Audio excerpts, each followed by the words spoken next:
Oke, ketemu lagi dengan saya dalam mata kuliah Pendidikan Anak Tunalaras untuk sesi yang kedua, melanjutkan dari sesi yang pertama, di mana kita sudah membahas tentang konsep dasar tentang tunalaras. Maka pada sesi yang kedua ini kita akan membahas tentang identifikasi, kemudian yang terkait dengan karakteristik jenis dan karakteristik masing-masing tunalaras itu, kemudian model pendekatan pelayanan bagi anak-anak tunalaras. Baiklah, kemarin kita sudah banyak membahas tentang konsep dasar, yakin dan percaya. Pada pertemuan kali ini Anda semua akan lebih tertarik lagi mungkin ya, karena materi ini sudah lebih menjurus dan lebih mendalam mengkaji tentang tunalaras. Nah, inilah yang ditunggu-tunggu oleh para guru, orang tua, pengawas tentang identifikasi anak tunalaras. Nah, apa sih identifikasi? Identifikasi itu diartikan juga sebagai upaya menemukan dan mengenali gejala-gejala yang tampak. Jadi gejala-gejala yang tampak pada penampilan dan perilaku anak serta menggali penyebab masalah sehingga dapat diberikan bentuk bantuan dan layanan yang tepat. Nah, kira-kira seperti itu definisi dari identifikasi. Nah, lantas bagaimana cara kita melakukan identifikasi tunalaras? Bisa dilakukan dengan dua bentuk, yaitu cara formal atau tes. Yang kedua, cara informal atau non-tes. Nah, cara formal itu, yaitu cara tes, itu menggunakan alat bantu atau menggunakan instrumen-instrumen yang sudah bersifat standar atau baku. Jadi dia bisa berupa pertanyaan atau tugas-tugas yang harus dijawab dan dikerjakan, serta waktu pengerjaannya juga dibatasi. Nah, banyak contoh instrumen-instrumen yang bersifat cara formal, yaitu tes bakat, tes inteligensi, tes prestasi, tes diagnostik. Ini sebenarnya dibutuhkan untuk menyatakan atau memperkuat apakah tunalaras itu juga berkaitan enggak dengan kecerdasannya. Maka untuk menjawab itu dibutuhkanlah cara formal atau teknik tes. Cara yang kedua yaitu cara informal atau non-tes. Itu bisa dengan cara melakukan pengamatan terhadap penampilan anak dalam sehari-hari. Jadi bentuknya seperti observasi, wawancara, angket, portofolio, daftar cek, skala penilaian, sosiometri, dan tugas kelompok. Nah, bisa ini digunakan untuk teknik non-tes. Ya.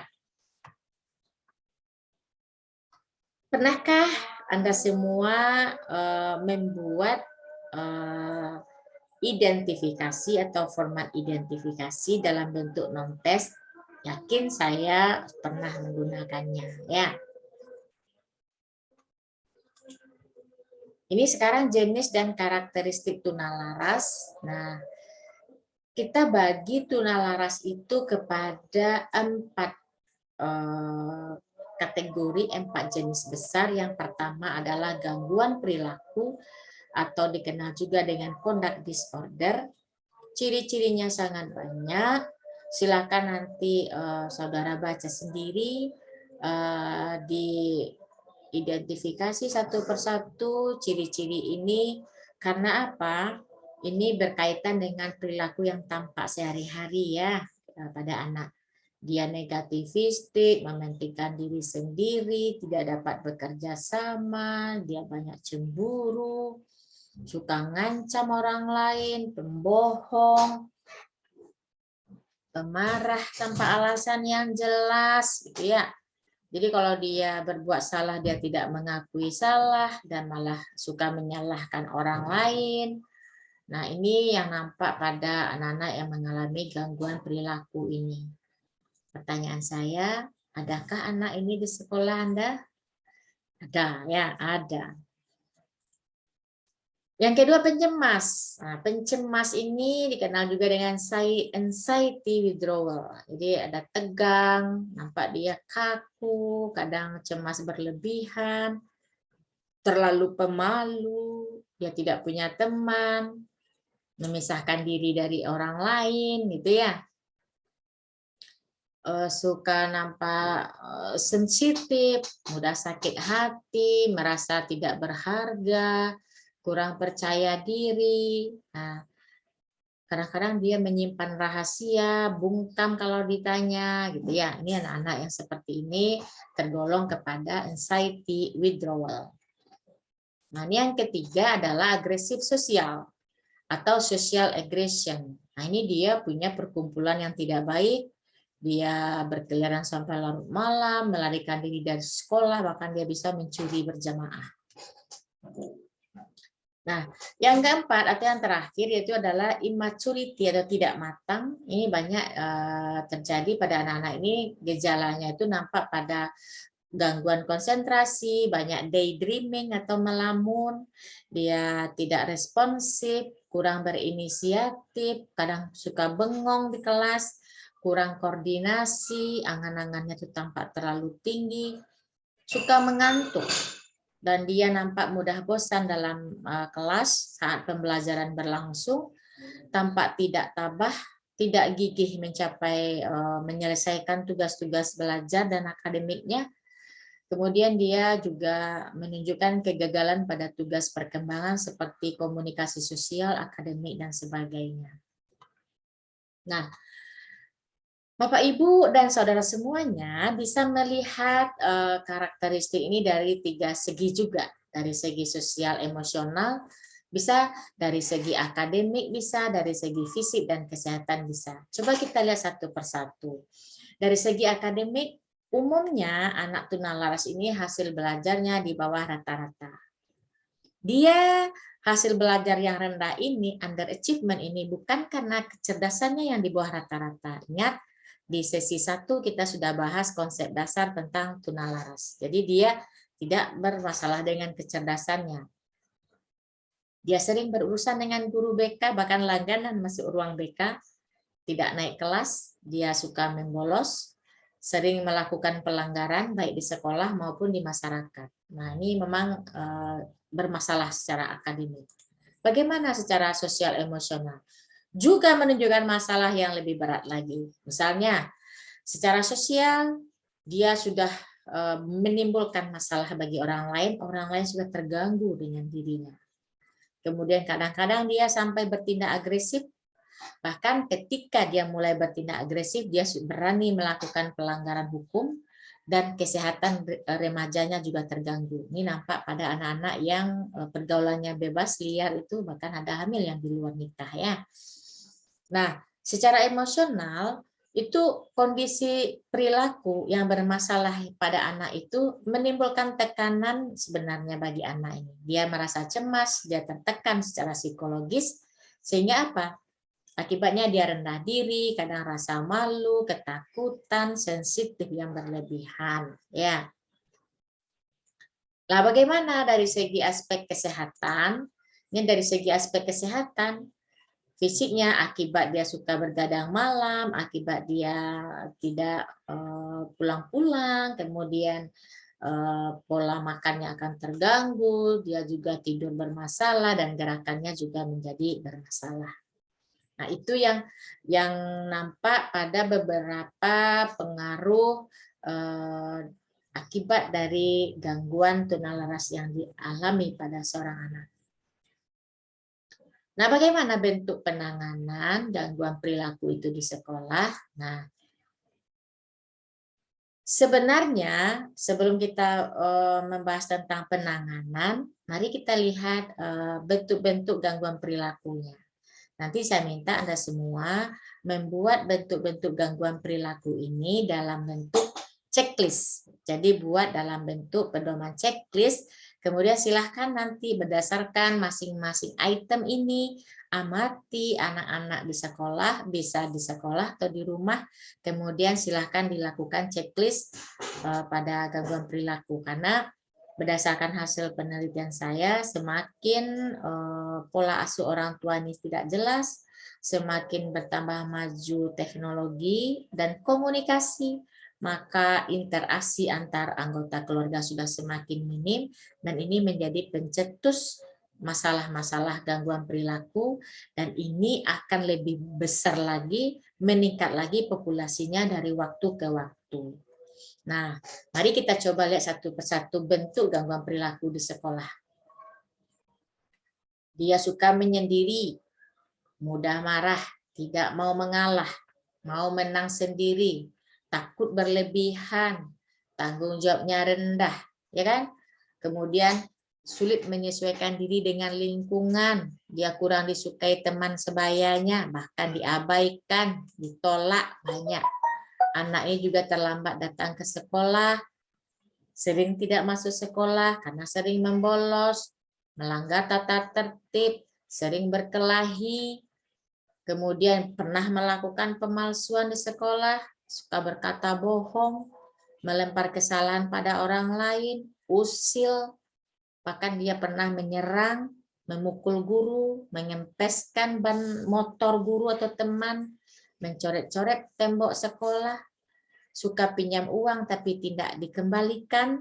Kemudian kadang-kadang ditemukan di sekolah anak-anak ini suka membawa buku-buku pornografi, buku cabul, dan dia tidak mengerjakan tugas dari guru, merokok di sekolah, kemudian sering minum minuman keras, kadang kalau dia jajan di warung tidak membayar, dia mencuri barang orang lain, membuat ulah, melanggar aturan sekolah, bahkan sering berurusan dengan polisi. Nah, ini silakan nanti Anda buatkan dalam bentuk daftar checklist, bisa diperbaharui lagi ini, bisa dimodifikasi, bisa dibuat jadi lebih banyak, dan diamati perilaku itu satu persatu item ini pada seorang anak. Jadi kita setidaknya teridentifikasi dia mengalami gangguan perilaku, dan itu akan membantu kita memberikan pelayanan ke depannya. Nah, kalau begitu penyebab gangguan perilaku atau tunalaras ini akan kita bahas pada pertemuan berikutnya.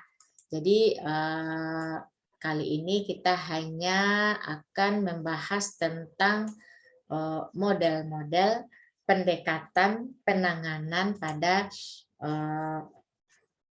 gangguan emosi dan perilaku. Yang pertama ada model pendekatan behavior. Model ini dikenal juga dengan teori behavioristik, dan tokoh yang terkenal di sini adalah Skinner. Sampai hari ini masih dipakai. Teknik ini sangat banyak digunakan dalam dunia modifikasi perilaku, karena dia bisa digunakan untuk meningkatkan perilaku yang diinginkan dan mengurangi perilaku yang tidak diinginkan. Teknik ini atau pendekatan ini sangat tepat karena dia terstruktur, diukur dengan cara yang tepat. Dalam buku saya yang berjudul Strategi Penanganan Anak ADHD juga sudah ada satu bab di sana membahas tentang teknik-teknik modifikasi perilaku. Anda bisa gunakan atau baca perdalam lagi, ada shaping segala macam, yang ini ada semua di dalam buku tersebut. Yang kedua adalah model pendekatan biofisikal. Jadi intinya apa? Dalam model ini menekankan kepada model medis. Jadi caranya apa? Mengontrol zat-zat yang ada dalam otak yang menyebabkan gangguan perilaku. Jadi ini melibatkan tenaga medis, dalam hal ini adalah dokter, karena ada pemberian obat-obatan yang diberikan kepada anak-anak tunalaras. Yang ketiga itu adalah model pendekatan psikodinamik. Ini ahlinya adalah Freud. Kata Freud itu bahwa manusia ini sebenarnya tingkah lakunya itu dikendalikan oleh ketidaksadaran. Nah, jadi kata Freud, berbagai situasi yang menekan itu akan menimbulkan kecemasan dalam diri individu. Nah, kecemasan itu sebenarnya fungsinya peringatan kepada diri sendiri bahwa ada kondisi yang tidak menyenangkan yang perlu diatasi. Nah, jika individu mampu mengatasi sumber tekanan atau stresornya itu, maka kecemasannya akan hilang. Tapi jika dia tidak berhasil atau gagal, maka kecemasan itu akan meningkat intensitasnya, akan menjadikan gangguan perilaku, dan umumnya menurut pendekatan ini ada individu melakukan mekanisme pertahanan diri. Nah, mekanisme pertahanan dirinya ini biasanya dilakukan dalam bentuk menyerang. Model yang kelima yaitu model pendekatan sosiologis. Jadi intinya dalam model ini masyarakat dijadikan sebagai media pembelajaran untuk melatihkan atau menangani individu yang memiliki gangguan perilaku. Jadi masyarakat itu yang digunakan. Model pendekatan berikutnya adalah model pendekatan kognitif. Nah, ini berangkat dari teori kognitivistik yang dengan tokohnya ada Piaget, ada Kohlberg gitu ya. Nah, dalam teori ini, menurut model ini, mereka membantu siswa itu membuat pertimbangan moral yang lebih kompleks berdasarkan nilai-nilai yang lebih tinggi. Intinya apa? Guru itu mendorong siswanya untuk mendiskusikan alasannya mengapa dia berbuat seperti itu. Jadi kognitifnya yang diobok-obok di sini. Kemudian model berikutnya adalah model pendekatan ekologis. Nah, jadi menurut model ini sebenarnya banyak faktor yang menyebabkan seseorang itu berperilaku abnormal atau menyimpang. Kemiskinan, diskriminasi, prasangka ras, kekejaman dan kekerasan itu menjadi stresor bagi seseorang untuk berbuat abnormal atau perilaku yang bermasalah. Maka menurut pendekatan ekologis ini, lingkungan interaksi anak dengan faktor-faktor dalam sistem mikro itu adalah lingkungan yang paling dekat dengan pribadi anak, itulah yang menjadi faktor yang penentu keberhasilan dalam mengubah masalah perilaku pada anak. Jadi ini equilibriumnya, jadi dampak dari lingkungan itulah yang digunakan untuk mengubah perilaku anak. Kemudian yang terakhir adalah pendekatan religi. Nah, ini pendekatan yang sangat sesuai dengan budaya kita. Ini bisa dilakukan misalnya begini, ibu-ibu hamil kalau setiap hari dia akan suka memperdengarkan lantunan Al-Quran, dan biasanya perilaku anaknya akan meniru apa yang didengarnya saat dalam kandungan. Nah, jadi ini model ini menekankan kepada fitrah manusia, yakni yang menekankan bahwa setiap manusia itu punya hati nurani dan memiliki nilai religiusitas. Nah, kalau itu sudah dinyatakan sebagai fitrah, maka apapun bentuknya anak-anak ini, perilaku yang ditunjukkan anak, maka dia sebenarnya bisa kita ubah, bisa kita modifikasi. Karena itu sudah dinyatakan di dalam kitab-kitab suci, yaitu antara lain Al-Quran. Nah, itu dia yang materi kita hari ini terkait dengan karakteristik, kemudian jenis-jenisnya, bentuk-bentuk perilaku yang bermasalah di sekolah, dan model pendekatan yang digunakan untuk menangani gangguan tunalaras ini. Pada segmen yang ketiga nanti kita akan bahas 2 poin. Yang pertama adalah faktor penyebab tunalaras, kemudian yang kedua adalah Q&A. Nanti saya akan memberikan beberapa kesempatan kepada semua audiens dalam bentuk nanti memberikan pertanyaan tertulis tentang materi yang sudah kita bahas di sesi 1 dan sesi 2. Oke, terima kasih atas perhatiannya. Assalamualaikum warahmatullahi wabarakatuh.